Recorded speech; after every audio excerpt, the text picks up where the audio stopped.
chute de la ville de Goma, les massacres perpétrés. Les sénateurs et députés ont recommandé que l'assistance soit donnée aux peuples sinistrés, à nos populations sinistrées, et que l'accompagnement approprié soit donné à nos voyants militaires. Voilà un peu ce que je peux dire, sinon le reste appartient au chef de l'État à qui on a réservé le monopole des stratégies formulées à son égard. Peut-on aujourd'hui affirmer qu'avec ce que les évêques catholiques sont en train de faire, peut-on affirmer que le dialogue va se tenir bientôt? Bon, je crois que c'est nécessaire toujours de dialoguer, surtout quand il y a des conflits, il faut dialoguer, et même parmi, ce n'est pas un secret, parmi les recommandations qu'on a faites aussi, il y a les dialogues. Le dialogue est en cours, c'est un processus, le chef de l'État a été visité par les évêques et je crois que les dialogues doivent se faire. Surtout, les Congolais doivent causer entre eux. C'est pour la cohésion nationale, c'est très important.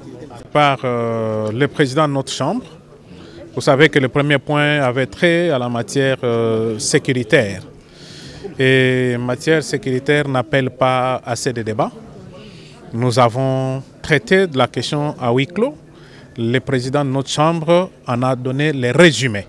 Et moi, je ne peux pas venir ici pour décortiquer ce qui a été résumé par le président de notre Chambre. Le président de la République n'a jamais refusé le dialogue. Moi, je ne peux pas refuser le dialogue. Vous, je pense que vous ne pouvez pas non plus refuser le dialogue. Dans votre maison, quand il y a des problèmes dans votre maison, vous ne dialoguez pas. Mais il faut dialoguer avec qui et dans quelles conditions? C'est toute la question. C'est vrai que bon, on est dans une démarche tout à fait parlementaire, mais nous avons été saisis par le chef de l'État, le président de la République, pour finalement donner notre lecture, si vous voulez, des conseils qui pourront les permettre finalement à orienter sa diplomatie, sa politique dans le cadre des retours de la paix en République démocratique du Congo. Et donc ici, les deux chambres ont réfléchi à travers les commissions respectives pour renforcer finalement, s'il faut le dire ainsi, l'efficacité du travail qui se fait sans relâche au niveau du président de la République. Voilà, et donc là, on est dans une démarche tout à fait d'urgence. C'est pour ça que la session a été extraordinaire. Et donc nous n'allons pas baisser les bras. C'est vrai que nous sommes dans une guerre et ce n'est peut-être pas parce qu'une ville est tombée que nous avons perdu la guerre. C'est une bataille. Eh bien, la guerre, vous savez, nous n'avons jamais envisagé la guerre, nous n'avons jamais été pour la guerre, mais bien qui aime la paix prépare la guerre. Mais sinon, le chef, dans sa politique, vous savez, c'est un panafricain. Il a été respectivement au lendemain de sa prise de fonction du chef de l'État. Il a été au niveau de l'Union africaine et bien jusqu'à devenir président de l'Union africaine. C'est un panafricain. Toutes les démarches entreprises à travers la sous-région, c'est à tout prix comment ramener la paix dans la sous-région. Pourquoi pas République démocratique du Congo? Son statut est tout à fait incompatible à la guerre. Nous sommes une république, une très grande république. Nous sommes un grand pays. Nous avons des grandes ambitions. Eh bien, nous n'allons pas continuer à pleurer. J'ai toujours dit et je rappelle ce soir, du haut de cette très grande salle du Sénat, que le lièvre ne peut pas avaler un éléphant. Un jour, le Congo va rebondir. C'est peut-être pas le moment, mais bien, ne vous en doutez pas. Nous allons vers la paix, les chefs vers la paix, les conseils des chambres sont déjà donnés, parce que nous nous sommes déjà mis au travail. Eh bien, ces résolutions seront adressées au chef de l'État. C'est à lui seul de décider vers quelle direction notre République doit être amenée pour que la paix soit définitive. Nous avons beaucoup souffert des guerres, mais je pense que notre position géostratégique nous impose peut-être une discipline. C'est pour ça que nous n'avons jamais été pour la guerre. Nous sommes un peuple de paix, un peuple qui n'est pas conflictuel. Nous sommes un peuple hospitalier. Eh bien, chaque fois que nous donnons la main, les autres cherchent à nous prendre les bras. Nous reprenons nos travaux relatifs à la conclusion des rapports mixtes de nos commissions paritaires mises ensemble dans le but d'élaborer recommandations telles que nous demandait par le président de la République sur la sortie de crise au plan diplomatique et politique. Ces commissions ont achevé leurs travaux et au niveau du Sénat, nous avons eu une séance à huis clos pour pouvoir adopter ces différentes recommandations. Nous allons tout à l'heure suivre le déroulé de ces travaux tels qu'ils nous seront présentés par l'honorable rapporteur à qui j'accorde la parole. Introduction. À la demande de son Excellence, Monsieur le Président de la République, et par sa correspondance du 3 février 2025, notre Chambre a été, au même moment que l'Assemblée nationale, sollicitée pour tenir une session extraordinaire au vu de la situation qui prévaut à l'est de notre pays, la République démocratique du Congo. Dans sa correspondance, le chef de l'État a circonscrit l'ordre du jour de cette session en 2 points, à savoir 1. La situation sécuritaire à l'est de la République démocratique du Congo, stratégie diplomatique et politique de sortie des crises. 2. Présentation de 2 juges de la Cour constitutionnelle. C'est pourquoi le président du Sénat, l'honorable Jean-Michel Samalukonde Kyenge, a, par sa décision numéro 001/CAB/président/Sénat SLK/DC/2025 du 3 février courant, convoqué notre Chambre en congrès.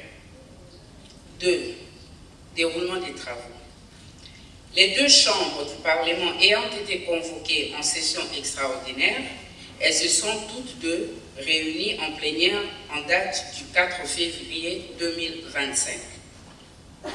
En ce qui concerne notre Chambre, le Sénat, lors de cette plénière d'ouverture de la session extraordinaire, le Président, après une brève introduction dans laquelle il a notamment précisé que l'ordre du jour avait un seul point, a, vu la sensibilité de la question sous examen, décrété un huis clos pour permettre aux sénateurs de s'exprimer librement et ce, à l'abri des oreilles indésirables.